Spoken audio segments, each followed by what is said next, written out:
Ladies and gentlemen, I would like to welcome you all to our webinar assessing the role of news media in the global COVID-19 crisis.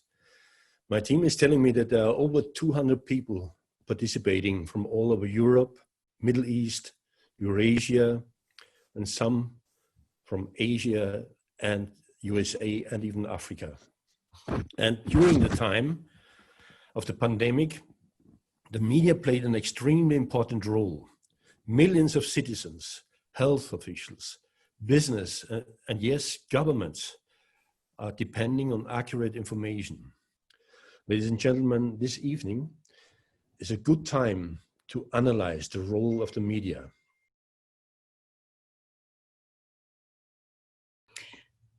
Well, good evening to you, and it's a real pleasure to be able to discuss the news media's performance during this year's COVID-19 pandemic. As you just heard, I am a senior advisor to the International Media Association for Peace, or IMAP. This new project of the Universal Peace Federation was launched this February at a large global peace and education summit in South Korea.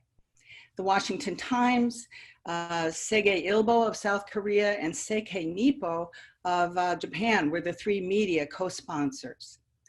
The global summit was led by Dr. Hak Ja-han Moon, who founded UPF with her late husband, the Reverend Dr. Sun Myung Moon.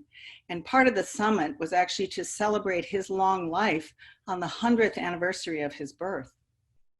IMAP is being launched at Mrs. Moon's behest on the strong and deep foundation of the World Media Association, which some of you may remember.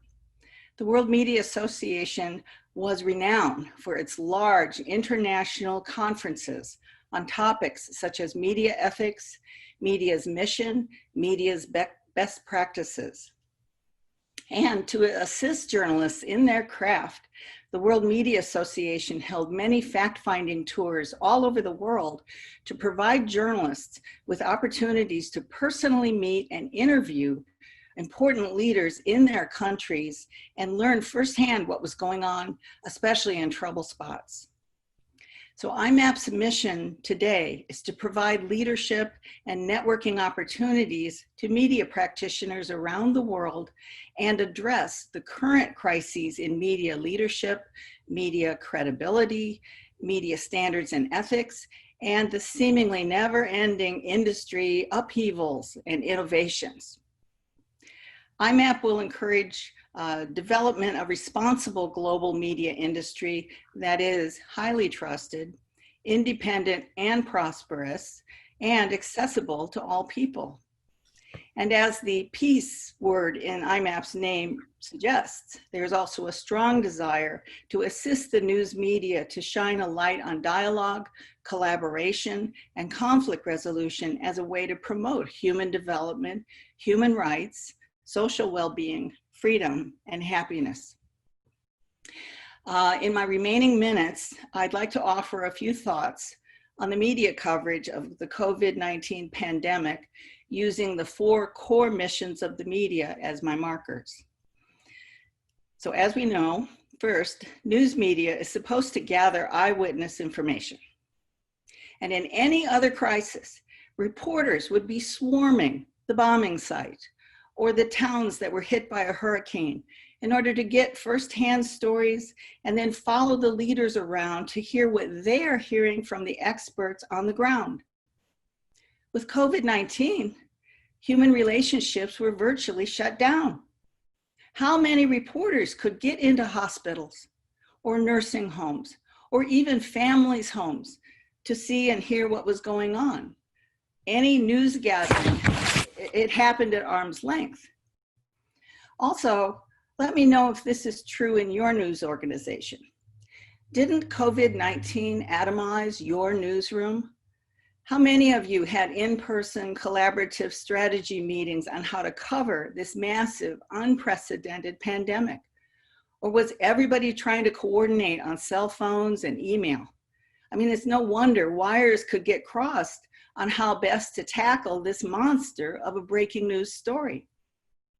Second, The media is supposed to vet or verify information to make sure that their news articles and broadcasts present the fullest, most accurate truth possible. Now again, in a world where everyone's supposed to stay home, the media had to fight to identify and then find and contact the desired experts to get the live interviews and live videos that they needed that were independent of whatever the government was saying. And when it came to finding reliable sources, how many reporters or editors have ever covered a pandemic before like this? Or know medical issues well enough to know what questions to ask and then what information to push back on? You know, when US public officials said between 1 million and 2 million Americans would die in the next 3 months without mitigation, who knew how to push back on that jaw-dropping prediction? I will say I never believed that number. And I frankly don't think I know anybody who does. And yet that prediction of 2 million deaths was a big part of why we shut down the United States. So vetting information was quite difficult, and of course it led to confusion. And speaking of confusion, the media is supposed to make sense of complex streams of information. Well, with COVID-19, the virus may not have mutated, but the experts' advice sure did. First, they said the virus is not transmissible among humans. And then they said, whoa, wait a minute, yeah, it is transmissible. And then they said COVID-19 causes mild illnesses like a cold in a lot of people. And then they said, no, COVID-19 is deadly and it can kill even healthy middle-aged people in a week. And about surface transmission. First, we heard COVID-19 should not be transmissible on all those Amazon delivery cardboard boxes that we're ordering because we're stuck at home. But then it came out that COVID-19 actually lasts 24 hours on cardboard. So please don't touch that package when it gets here. And then as of June 2nd, our United States CDC says COVID is unlikely to be spread by domestic or international packaging. I mean, how on earth can the media keep their stories straight and accurate when experts are jumping around and changing their tune virtually every week? And finally, a hallmark of media is its brilliant investigative reporting. But with COVID-19, I'm not sure any of us acquitted ourselves very well on this. Even the experts that the media had to depend on did not understand this virus for a long time. They thought it was like other respiratory infections, which is perfectly reasonable. But the truth is that this virus attacks people's blood vessels and it causes deadly blood clots. So while reporters were clamoring about the lack of respirators, they didn't learn much later that they were chasing practically the wrong problem. They should have been asking about anticoagulants and blood plasma injections with COVID antibodies. The panelists, pathologists, I should say, pathologists were actually seeing the blood problems back in early March. And good reporting could have brought that to light sooner, but it was just so difficult to handle this. So I pray today investigative reporting will focus like a laser on COVID cures as well as prevention technologies. So that's what I have to say this evening, and I'm glad to turn it back to Mr. Zöhrer for the next speaker. Thank you so much.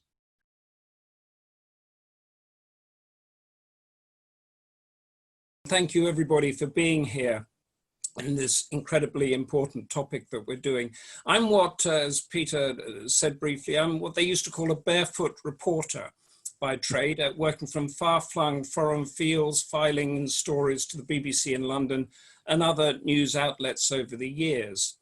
And as that great Victorian novelist and journalist Charles Dickens, we're marking the 150th anniversary of his death today, which is why I'm putting him in, he said, always wandering here and there, seeing many little things which, because they interest me, I think may be of interest to others.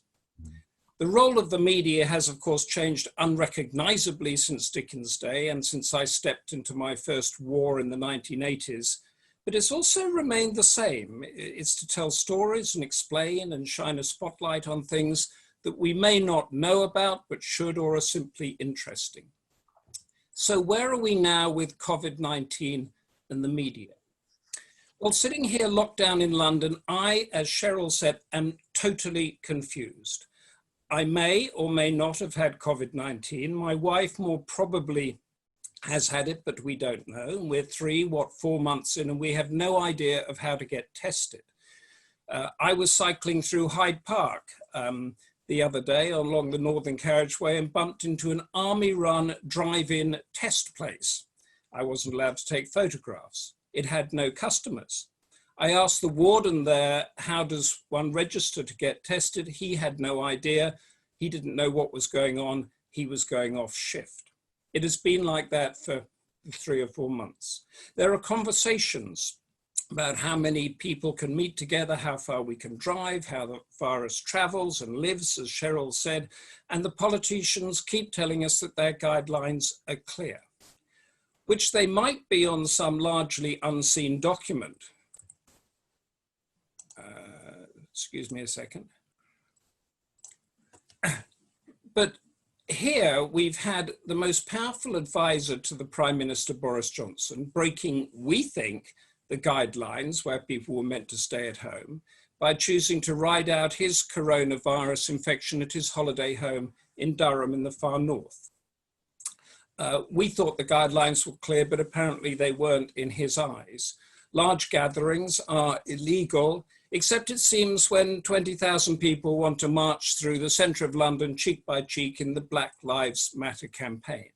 We've read that ventilators kill and that they save lives, that more Blacks and Asians die from COVID-19 than Caucasians, but then another expert says that's rubbish, that the virus leaked from a Chinese laboratory and it wasn't made by animals in a wet market, and that easing the lockdown is to save the economy and not to save lives. All of this we read through a number of news outlets which have become increasingly polarized, particularly here in Britain, because we've just been through the Brexit, the leaving the European Union debate or debacle. We want to believe the media, but we know they're coming from one angle or another. We want to trust the government or governments, but their flaws are being laid bare on an hourly basis. And most importantly, we want to trust the science. But there appears to be different sciences from different lobby groups or universities competing with each other, and our political leaders plucking out what best suits their policies. And this is where the confusion lies, and it's not just in Britain. So how do we get our news? Increasingly, the first injection of it comes from our phones or our tablets through citizen journalism. The George Floyd video, the one of the 75-year-old man being knocked over by the police in Buffalo, New York. And then after that happens, much of it comes from the amateur blogs commenting on it, mixing up news with comment, which in my generation we weren't meant to do at all. And those amateur blogs morph into something quite serious. So a few years ago, Breitbart, Vice, BuzzFeed, Huffington Post, these were all very small things, started on a kitchen table or something, which are now considered to be mainstream. But there's another lot of mainstream coming up behind it, names that we haven't heard before, all coming from a particular angle or not. Now, the chances are that we as citizens will follow the ones that we agree with, whose worldview makes us feel good. And then on top of that, we have the daily newsletters coming in from, I guess, from the experts, the think tanks, the universities, the NGOs, and the rest. These are established institutions which now essentially run their own media outlets. Among those that I subscribe to, I think because one loses track, the Centre for Strategic and International Studies in Washington, the Institute of Government in London, the Royal United Services Institute, and so on. In that particular security and international area. Then there are the health ones, and then there are the rock ones and the fashion ones. There are a myriad of these newsletters coming in to us all the time. One of the ones that has become very prominent is the magazines like Nature and The Lancet, which have got their own views on what is happening over COVID. Now, before COVID, as I mentioned before, we had a test run with Brexit, where everything became polarized, divided, slanted, and political, and it still is. This is how we're getting our news here in Britain, but if that's not confusing enough, we now have some very sophisticated rival global news channels. The BBC, which I worked for many, many years, used to be described as the world news as seen from London. In other words, we're going to be as fair and unbiased as possible, but you have to understand it's put together by a group of people who live in London, so therefore we're going to reflect a little bit of that in how we put the news over. It's a global leader. The Voice of America carried out, it was seen more of a sort of overt US Cold War slant, but now we have the very slick RT, or Russia Today, the China Global Television News Network, Al Jazeera, where the English and Arabic versions are very, very different from each other, and so on. So the argument around COVID-19 should be that this is an apolitical global enemy, where we might have expected media of different views to share much common ground. But I think through no fault of its own, although there are responsibilities, that hasn't happened. The media is a sprawling tentacle beast of news mixed with opinion, with polarizing politics that humble civilians, like those on receiving it, are at a loss to know what is actually going on. COVID-19 has become a battleground. In the UK, with attacks on the populist government that we have here under Boris Johnson, such as the political advisor breaking lockdown rules, and much, much more.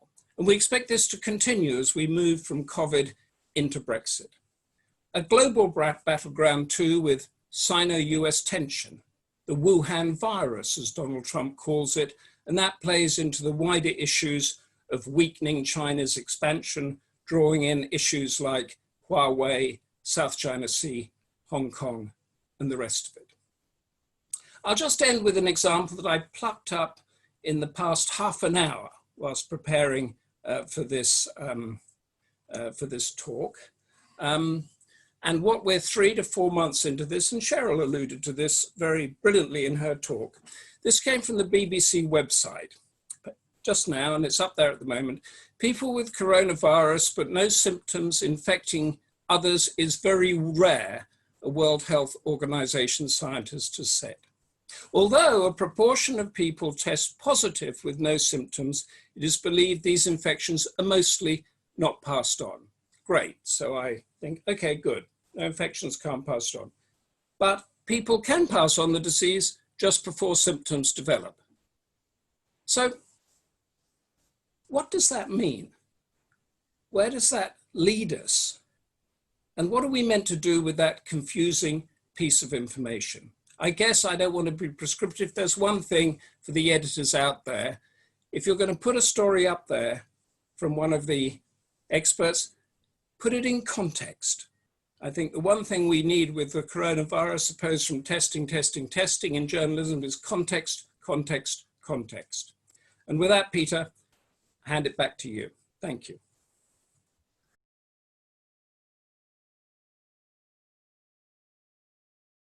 Yeah, thank you for this kind presentation and for your invitation to this very interesting webinar.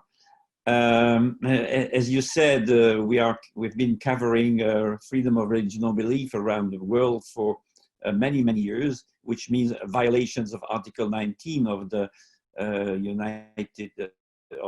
Universal Declaration, but also any form of discrimination and intolerance, and also in some cases hostility against specific religious groups.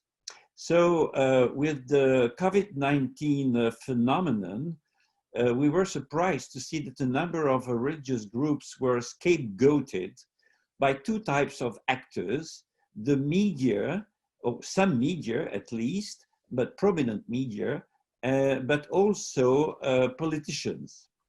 And we investigated 3 cases, one in South Korea of a new religious movement, and 2 in France, an evangelical church in Mulhouse, and also a traditionalist Catholic church in Paris. And we are in contact with a Muslim group in northern India that it is also defamed by politicians and the media. What we have noticed is that the scapegoating of any group never emerges from a vacuum. It's like a fire that has been brewing for some time or for a long time, but it has never gone out, and that at any moment can flare up again. And that's what we've seen with the groups that we have investigated. And it was really a common denominator that before COVID-19, there were already a target of hostility and defaming campaigns and so on. I will not go into the details of each of the 3 cases, and I will first focus on the events in Mulhouse in the northeastern part of France. Like every year, around the mid-February, that group organizes, it is called the Christian Open Door, and it organizes a big annual event where about 2,000, 3,000 Christians, including families with children from France, but also from neighboring countries like Germany, Switzerland, Luxembourg, and so on. They gather for several days of praying, fasting, and having all sorts of religious activities. When it happened this time, it was between the 17th and the 21st of February. At that time, there were no restrictive measures at all. Churches, bars, restaurants across the country were open. There were football matches, so life was almost normal. But just a few days after that big event, the pastor, Pastor Peter Schmidt of that church, realized that there was something wrong with the believers, because a number of them, about 20, got sick and were tested positive. And this was the first visible cluster in France, but it was never investigated either by the authorities or by the media how and when the virus had reached that religious gathering. The pastor and his son, who is a physician, and other parishioners were tested positive, and so were affected by the virus. At the end, it was calculated that almost 30 people who had attended that gathering had died from the COVID-19. But at that time, 18th of February, President Macron was in the same city, a few hundred meters from the church, and he was shaking hands with people. He was getting a crowd bath without any problem.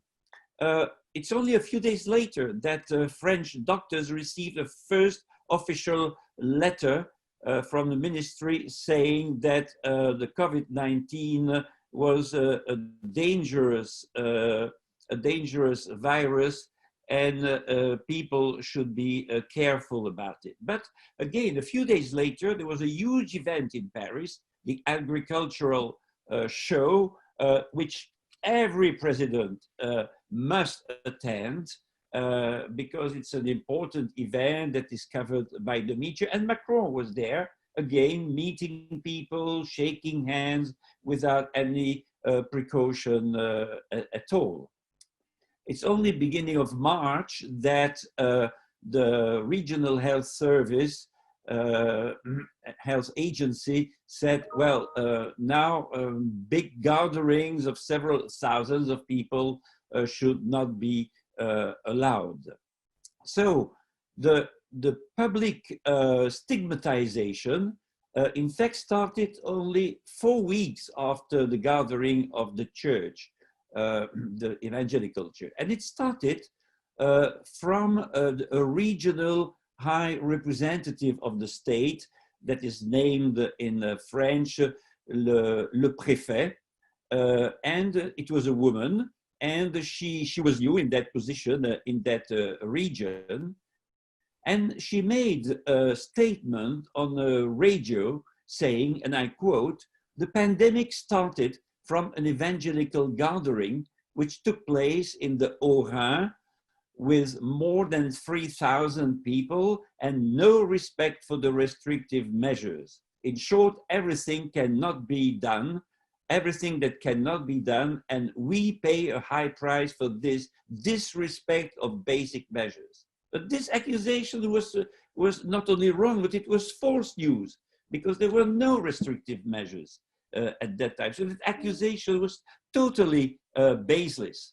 And then every time she was interviewed by the media, she was repeating again and again that the cluster started with that evangelical gathering in Mulhouse that was not allegedly not respecting the restrictive measures. Of course, when such a person in such a high position representing the state makes such a statement, the media follow up. And so that's how the snowball effect, the dynamic of the snowball effect started, an escalation of the media afterwards. So French media started reproducing a declaration. Then it was another politician from the opposition, Jean-Luc Mélenchon, the charismatic leader of a left-wing political movement and a member of the National Assembly. He pointed at that evangelical church in France as being the cluster, the original cluster of the pandemic in France, and making them responsible for the expansion of the cluster. And he said that on television in a very long prime time political show. And then you have the escalation of other media. You have also another leading national newspaper, a well-known one, Le Figaro, dramatically amplifying the wave of stigmatization by writing, for example, and I really want to read those 4 or 5 lines, because it's really manipulation of an event and some sort of brainwashing of public opinion and turning a public opinion against a specific group. And this is baseless. And so they wrote in Le Figaro, "This issue sheds a harsh light on the community Porte Ouverte Chrétienne," so Christian open doors, created on the model of Pentecostal meager churches, headed by Samuel Peter Schmidt, who is surrounded by a team of, and between inverted commas, pastors and about 20 employers. And the newspaper, end of the quote, and the newspaper quoted an unnamed elected person in an unidentified state institution as saying that the pastor had not managed to get the recognition of the official Protestant Federation of France. You must know the context of the relations between the state, institutions, and religions in France. And just to make it short, a few years ago, there was a very controversial blacklist of so-called cults, dangerous cults, that had to be avoided, prosecuted, and so on and so on. So that's a general context. And evangelical churches were on that blacklist of so-called cults. And so you see how the media played with that context and how they were selling such a message. So further suspicions about the evangelical church were sowed with reference to proselytism, against connotated negatively, laying on hands, warm hugs, emotions, special focus as well on healing by faith and miracles, fasting, and so on. As I said, such connotations are not at all insignificant in France. They echo that state-driven campaigns warning against so-called cults and the defamation activities also of anti-cults associations over the last 3 decades. So there were so many connotations that I will not further analyze because it would take too much time. But what I want to show is first the dynamics from where it started, a representative of the state, and then the media. On other occasions, it's the opposite. It starts with the media, and it goes on with positions taken by politicians. Just to finish my presentation, is that the evangelical church tried to contact the federation, the French Federation of Evangelical Churches, tried to meet Mr. Macron to tell him the truth about what had happened in Belarus, and he never answered their requests. And also other representatives of the state, like the préfet, never met representatives of the evangelical church. And I will finish it here for the moment. Thank you very much.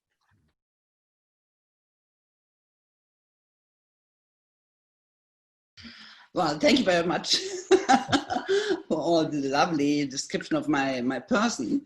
And hopefully my statement will be lovely too, or I try to make it lovely too.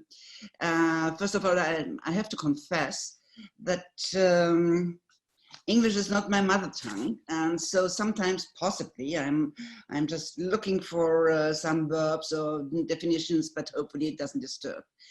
I'm going, as I'm a representative of Reporters Without Borders, I'm going to describe and trying to analyze the situation of media and journalists just now in the consequence of the coronavirus, COVID-19, and what could be the consequences of human rights in general. I mean, we know that the human rights are, were newly described by the United Nations in 1948, and Article 19 guarantees, or should guarantee, just something's wrong, right.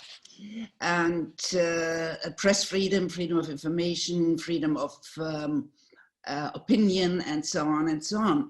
So just now, and let me just begin with a general standpoint. There's no democracy without press freedom and freedom of information. So the other way around, we could say governments and politicians who are used to minimize press freedom and freedom of information are more or less autocratic and far away from a living liberal democracy.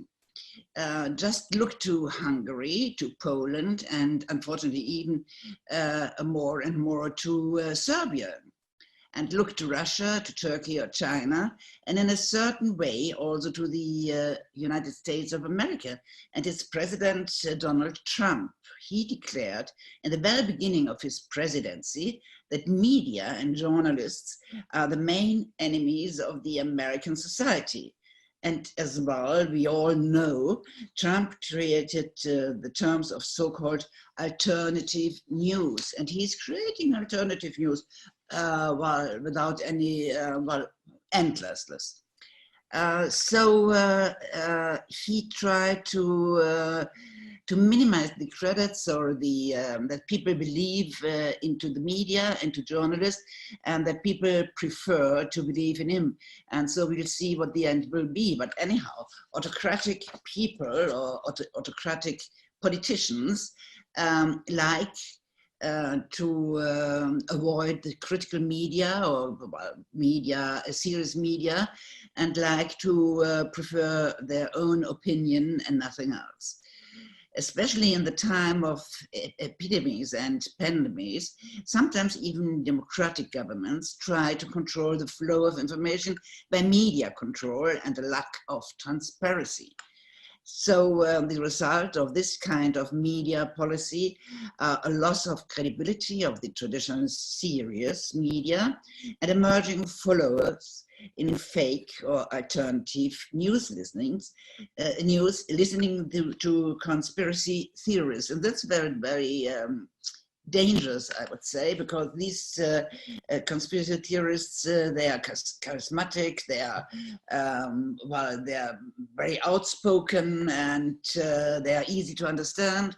And so sometimes the people prefer to believe them instead of the quality media. And when I say quality media or serious media, that's not the rainbow media, but you know, like New York Times or like Financial Times, or in Austria Standard, and in Germany Süddeutsche and Frankfurter Allgemeine. So this, the result of this kind of media policy, a loss of credibility, as I said, of traditional and serious media and emerging these conspiracy theorists. At the end, we could come to a point where nobody knows anymore what's true or not. And that's the danger. So people are totally irritated and don't know whom to believe. Because on the other side, on the third side, politicians, even in Europe and in so-called traditional democracies like Austria, they try to manipulate people, and it was very, very obvious during the first time and the first week of the coronavirus and epidemic here in Austria. So we saw the government made the public TV to a states TV, and the states TV had to report on every single press conference. The Prime Minister, the Minister for Inner Affairs, the Minister for Medicines, and the Vice Prime Minister. So they were speaking, and they have been frightening the society and the people, because saying, well, if you don't do this or that and that and that, you'll die, and you'll see after a certain time everybody here in Austria, and Austria, well, small country, will know somebody who died because of the coronavirus.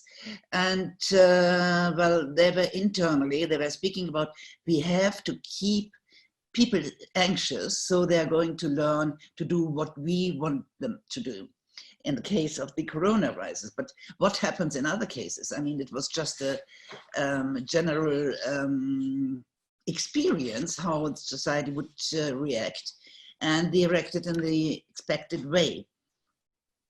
So from my point of view, the more we are taken hostage by the coronavirus, we have to fight for freedom and of information and press freedom more than before. On the occasion of the International Day of Press Freedom on the 3rd of May, Harlem Desir, he is the OSCE representative on freedom of the media, sent an appeal to the 57 member states of the OSCE.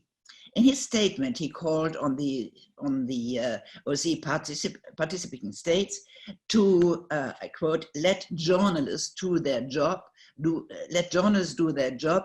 unhindered, ensure them access to information, and support those media that are financially struggling because of the pandemic.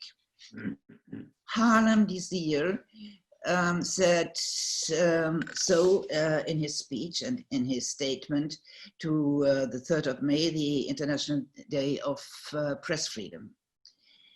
When we have a look to the media, especially the print media, we recognize that quite a lot are getting slimmer and slimmer since we are living with the virus COVID-19. Of course, except the so-called rainbow media.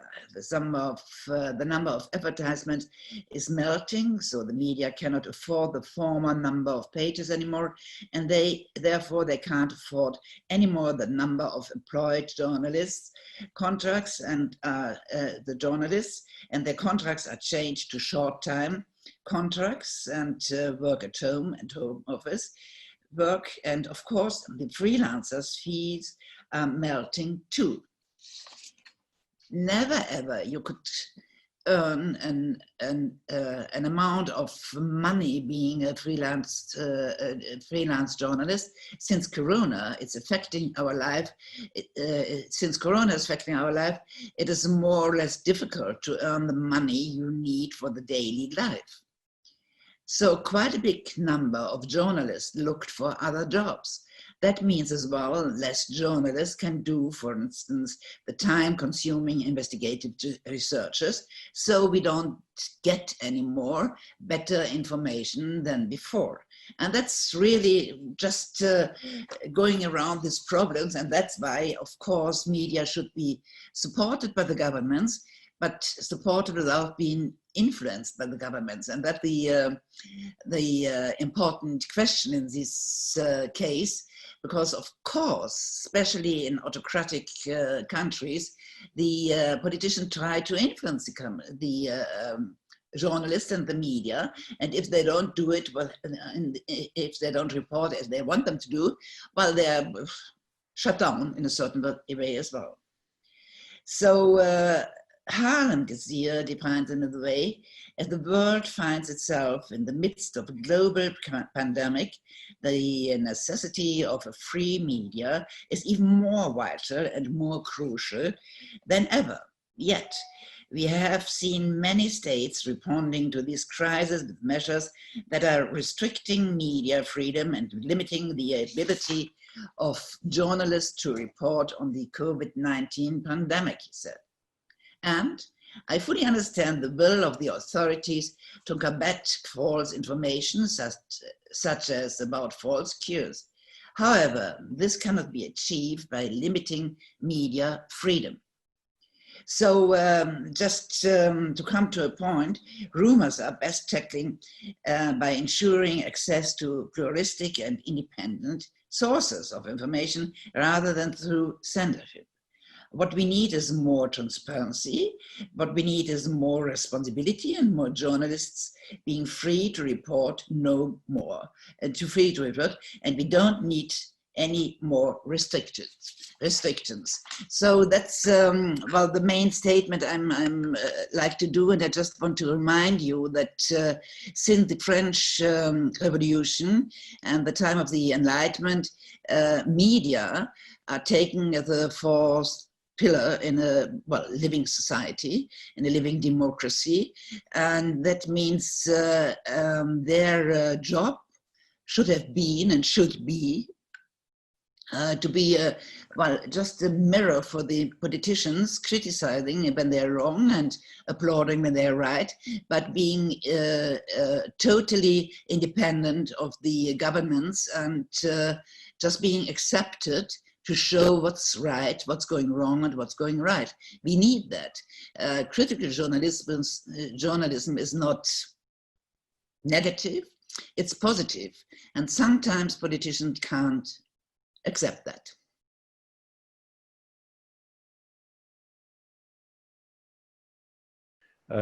I would like to introduce Mr. Heiner Hanschen. He is the director and permanent representative of the UPF office for the United Nations in Geneva, Switzerland. Heiner Hanschen, please. Thank you very much, Peter. Hello, distinguished panelists. I have to say we stirred up through this panel quite a lot of questions, and a lot of questions were directed towards government. So I have to actually take the questions that are more related to media and media behavior. So I will now address maybe the first question. It deals with the origin of COVID-19. As we heard from one person asking the question about mainstream media reporting that basically the origin is China.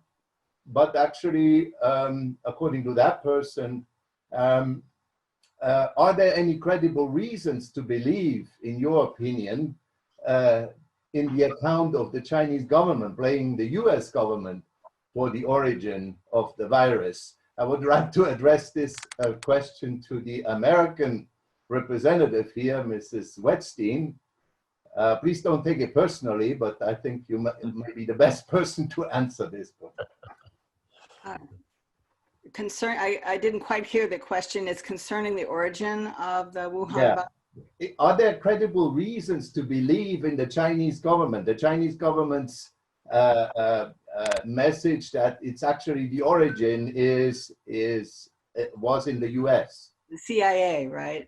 Yeah, we have a question actually that goes in that direction.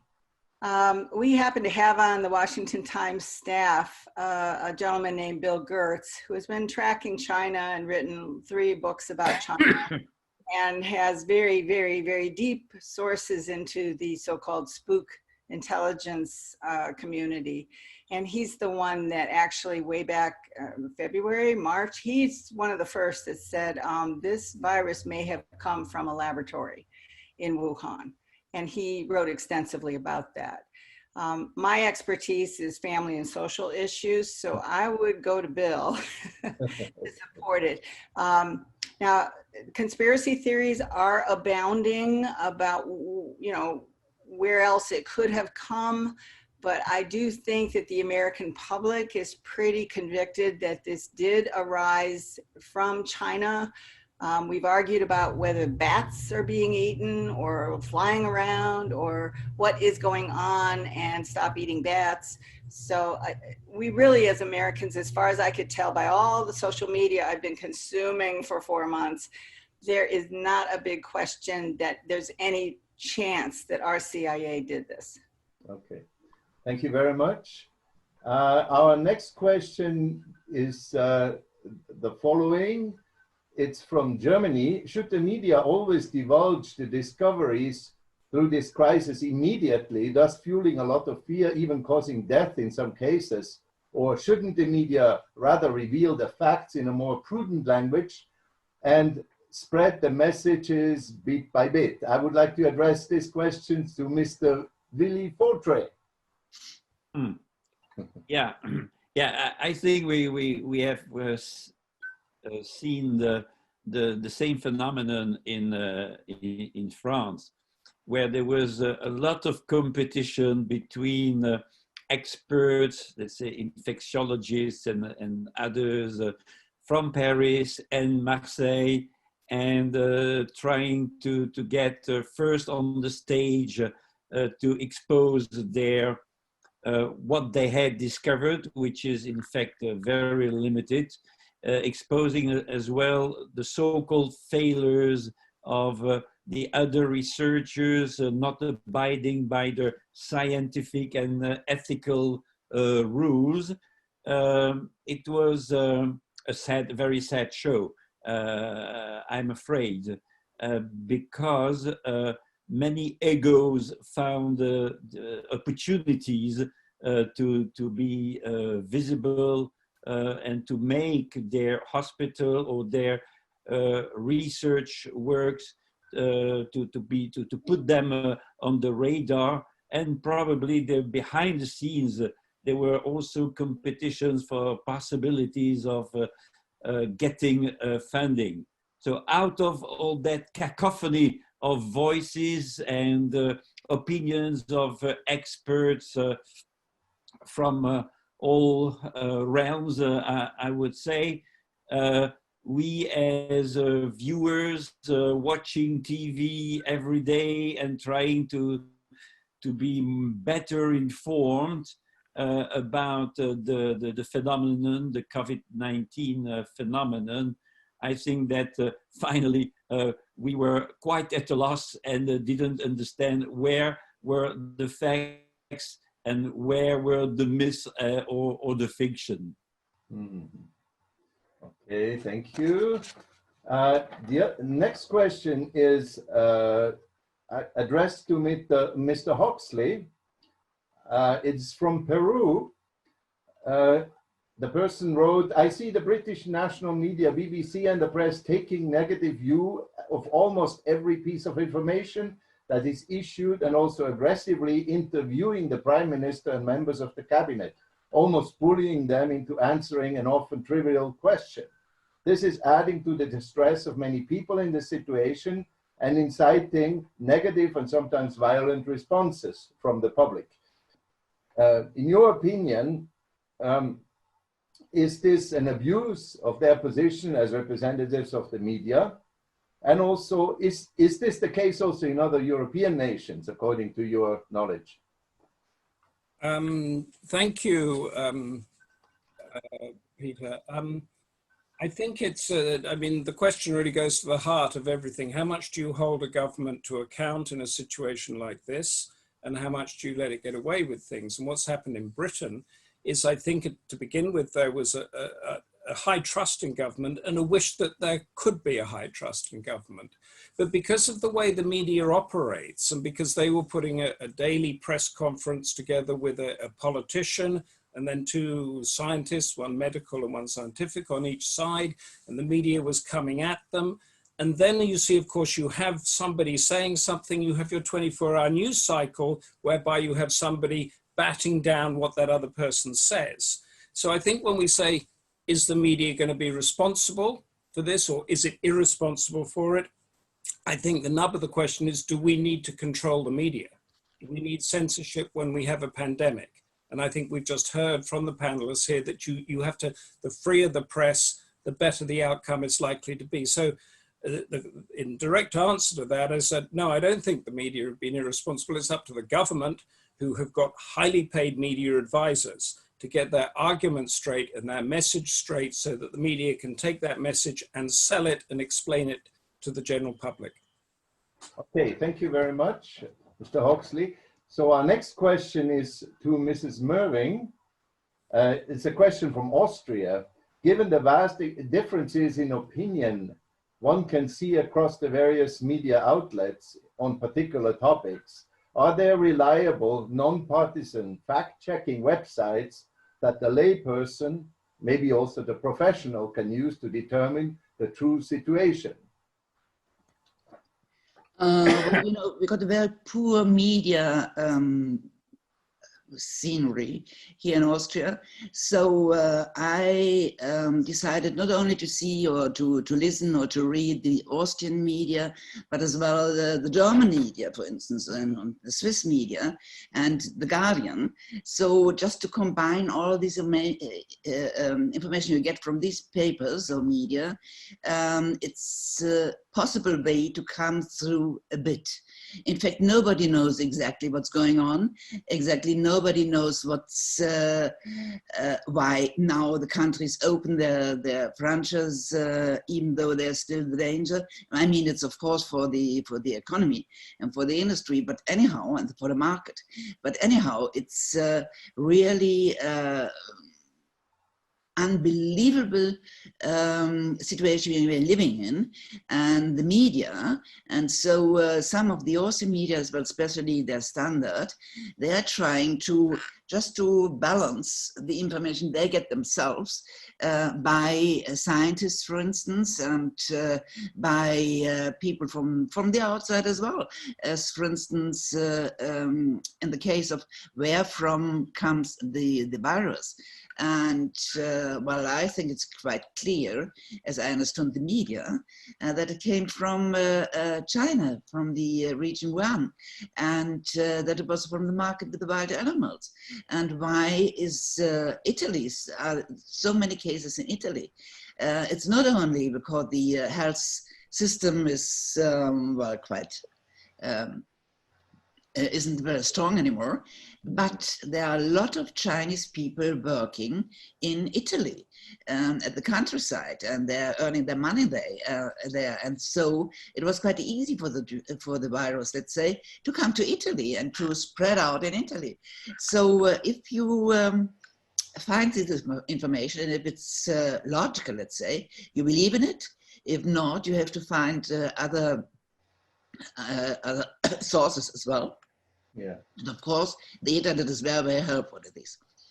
Like the World Health Organization, I have not heard that any of the speakers refer to the World Health Organization. Do you think that is there a reason for that? It was me? Yeah, that can be actually to any of the speakers. Well, I think the World Health Organization is really, really very good and very careful.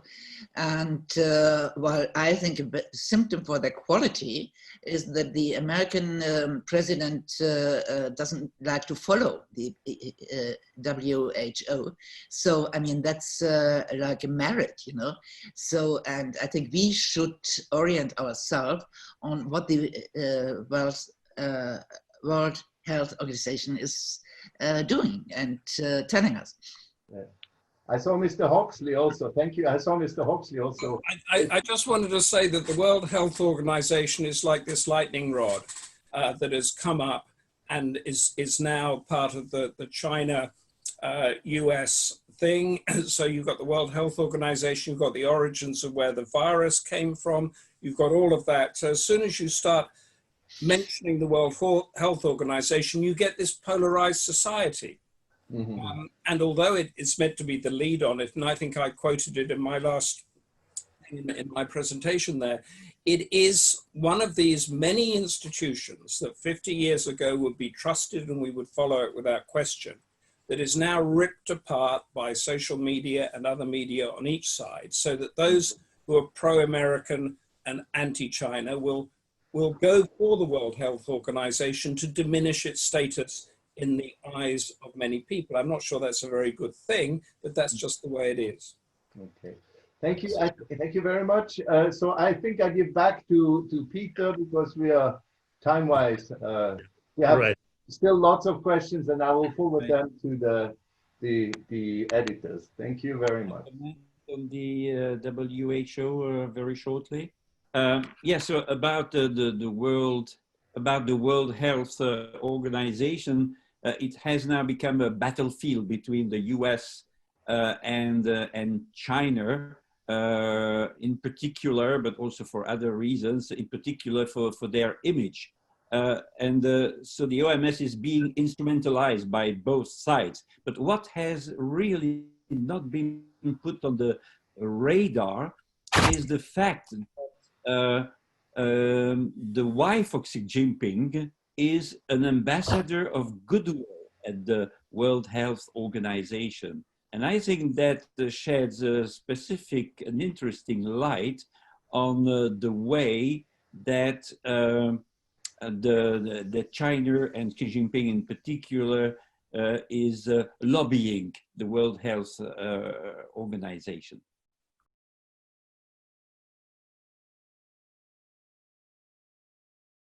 Thank you, Peter, and thank you, respected panelists and dear participants. I'd like to thank you for attending our third Peace Talk webinar organized by UPF in our UPF Europe and Middle East region. I particularly thank the panelists for enlightening us with your experience as professionals in the media during this crisis. As this year marks the launch of UPF's International Media Association for Peace, that Cheryl Wetzstein so ably described in her talk, I'd like to say a few words about its background. Since World War II, the world has been dominated by communication. Let's face it, the Cold War was fought more through the media than by military means. This raises the question, is it possible to use the power of media for peace building? And if so, how can this be done?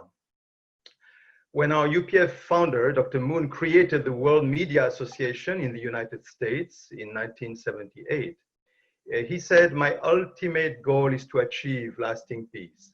This goal is far more likely to be accomplished by the work of the media than by military people."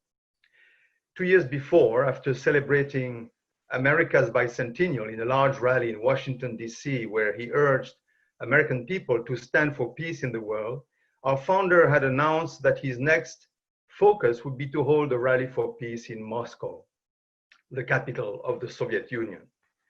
In 1976, the Soviet Union was very powerful and the Cold War was in full swing. So no one could imagine that Dr. Moon, who was well known for his opposition to communism, could ever be welcomed by communist leaders in Russia. Yet, 14 years later, this prediction came true. In April 1990, Dr. and Mrs. Moon were welcomed in Russia, that's exactly 30 years ago, and received by Mr. Gorbachev himself at the Kremlin. Although many factors were involved, it was mostly the work of the media that made it possible. Years earlier, in 1982, our founder had launched the Washington Times daily newspaper in Washington, D.C. He thought that the World Media Association and the Washington Times could help open a path between the United States and the Soviet Union. Over the following 8 years, bridges were built through fact-finding tours by Western journalists in various communist countries, including the Soviet Union.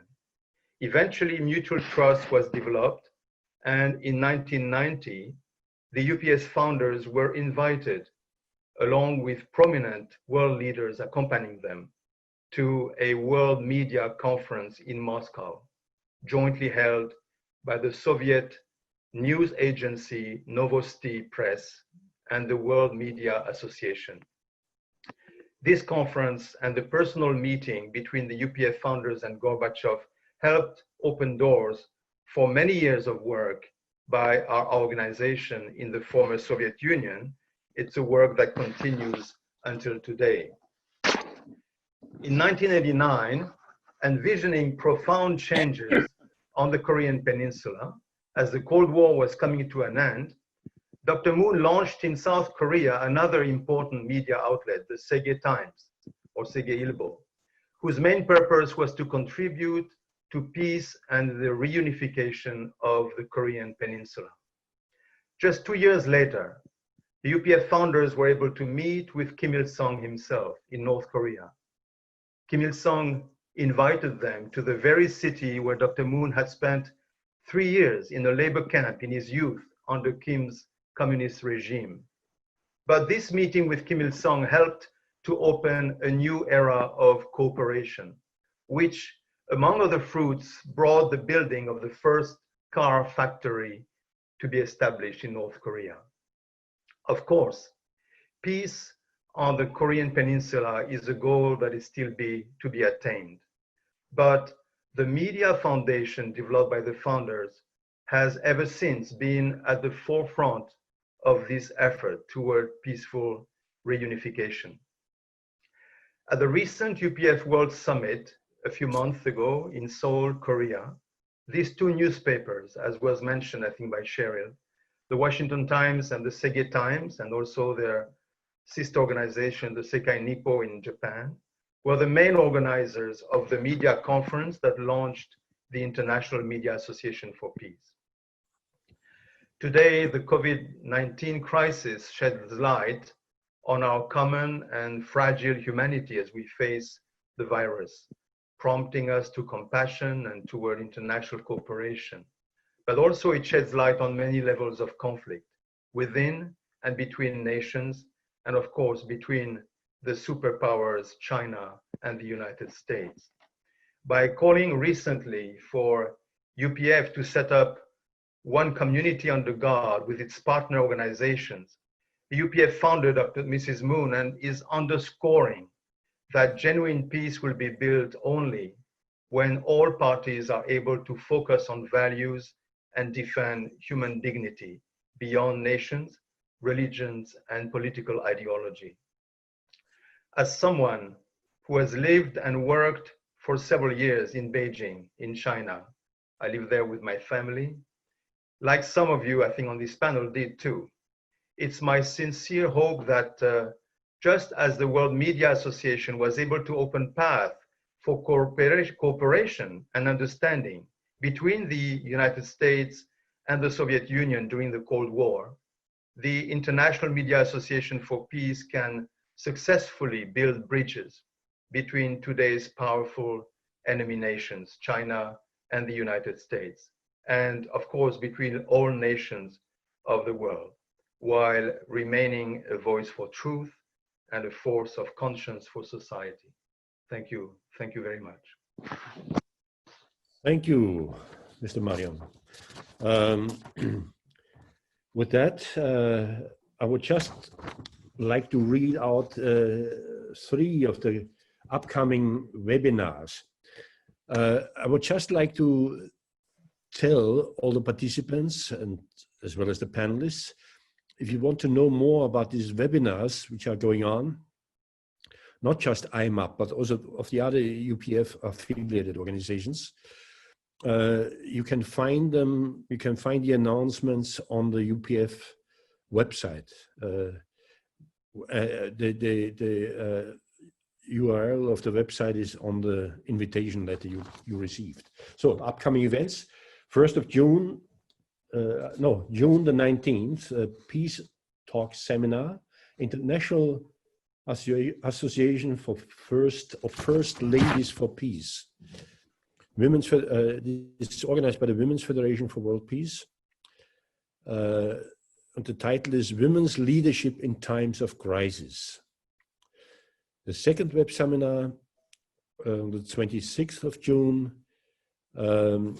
UPF, organized by the UPF and International Summit Council for Peace, with the title, The European Union and the Emerging Global World Order.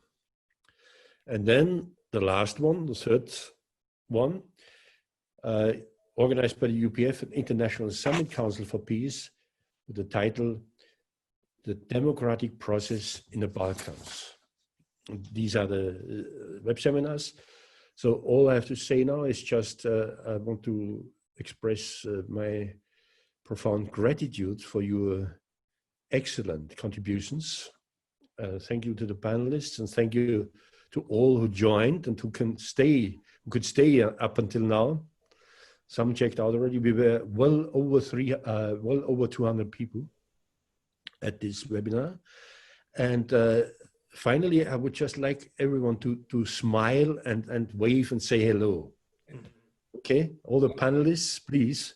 Hello. Thank you. Bye-bye. Thank you. That's the end of our seminar. Bye. Bye-bye. Thank you. Thanks, everybody. See you next time. Thank you.